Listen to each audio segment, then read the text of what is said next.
ये कहानी मैं स्पैम के पॉइंट ऑफ व्यू से बताने जा रहा हूँ। मैंने 2-3 दिन पहले ही जिम ज्वाइन किया था। वहाँ पे मुझे काफ़ी हट्टा कट्टा लड़का मुझे कहता है कि मेरे इक्विपमेंट के सामने बिल्कुल मत आना, नहीं तो तुम्हारे साथ अच्छा नहीं होगा। वो मुझे थ्रेट दे के जाता है, लेकिन मेरा दोस्त ब्राउन मुझे बताता है कि वो ऐसा ही है और वो हर किसी के साथ लड़ाई करना ही चाहता है। फिर वो मुझे लेके बाहर चला आता है। यहाँ पे मेरा एक और दोस्त रॉबिन रहता है, जो मुझे काफ़ी ज़्यादा अच्छे से बोलता है कि मैं अली के साथ ना उलझूँ। वो एक पागल साइको टाइप का आदमी है और वो चाहते तो किसी को भी मार के वहीं पे ख़त्म कर देता है। मुझे ये सुनकर काफ़ी ज़्यादा अजीब लगता है। मैं एक दिन रात के समय जब जिम के सामने से जाता हूँ तो देखता हूँ कि वो जिम के अंदर ही बैठा हुआ होता है और मुझे पकड़ लेता है और कहता है कि अब मैं तुझे नहीं छोड़ूंगा। फिर मैं वहाँ से निकलने की कोशिश करने लगता हूँ, लेकिन अली ने आज ठान रखा था कि वो मुझे मार के ही दम लेगा।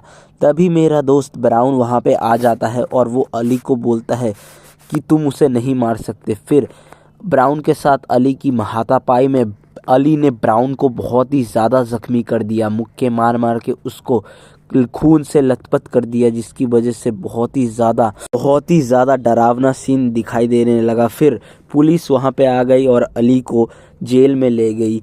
फिर उसके कुछ दिनों बाद से ब्राउन का भी शरीर अली की तरह ही बनने लगा। उसकी भी आंखें बिल्कुल अली की तरह ही दिखने लगी और वो भी उसी की तरह डरावना लगने लगा। एक दिन मेरा बैग उसके पैरों में लग के गिर गया तो उसने मुझ पे हमला कर दिया। मैंने उसके माफ़ी मांगने की कोशिश भी की, लेकिन वो वहाँ से निकल गया। और रॉबिन को भी थोड़ा बहुत शक होने लगा कि उसके शरीर में भी वैसे ही दाग दिख रहे थे जैसे अली के शरीर पे थे। फिर एक दिन रात के वर्कआउट के समय में जब मैं जिम में आता हूँ तो देखता हूँ कि ब्राउन बिना किसी सहारे के हाथों के बल पे दीवार पे चल रहा है, जो काफ़ी देखने में डरावना लगता था।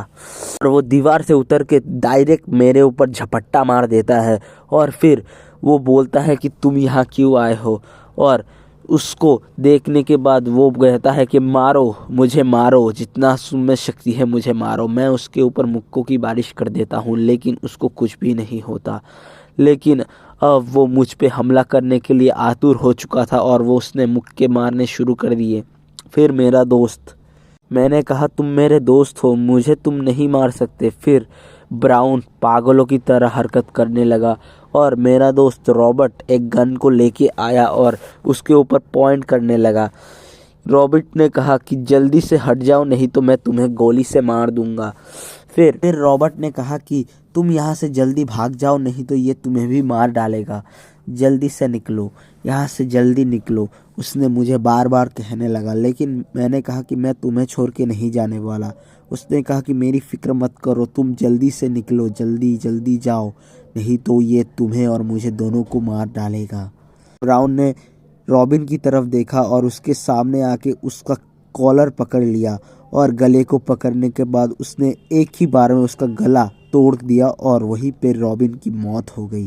रॉबिन को मरता हुआ देख मेरी तो हालत ख़राब हो गई और मैं वहीं पे रोने लग गया। तभी ब्राउन ने अपने को शीशे में जाके देखा तो उसको दिखाई दिया कि वो एक अलग ही इंसान बन गया है, एक हैवान बन गया है।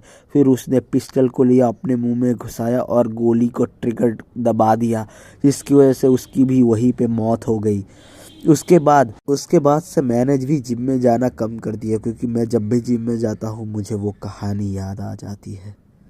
ये कहानी मैं चीज़ल के पॉइंट ऑफ व्यू से बताने जा रहा हूँ।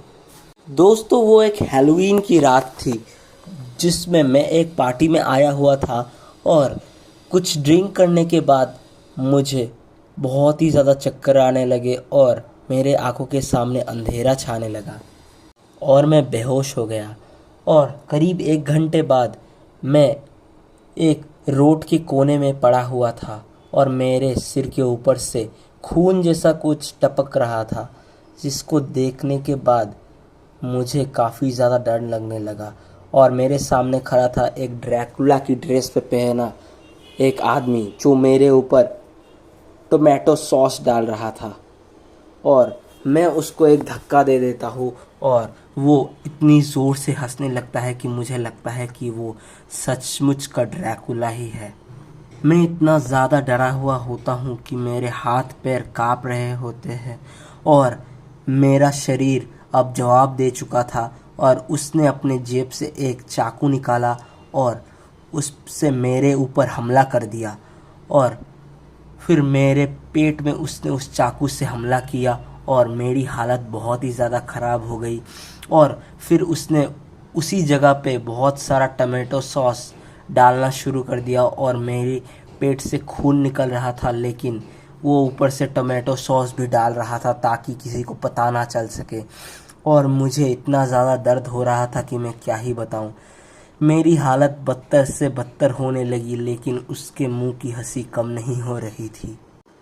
वो लगातार मुझे मारने की कोशिश कर रहा था, लेकिन रोड में जब कुछ लोग दिखाई देते हैं तो लोगों को भी लगता है कि हम लोग नाटक कर रहे हैं, लेकिन मेरी आंखों की तरफ देखने पे साफ पता चल रहा था कि मेरी ये सिचुएशन है कि मैं मर भी सकता हूँ। लेकिन लोगों ने फिर भी मुझे इग्नोर कर दिया और उसकी बातों पे आ गए और उसने कहा कि हम लोग ऐसे ही मजाक कर रहे हैं।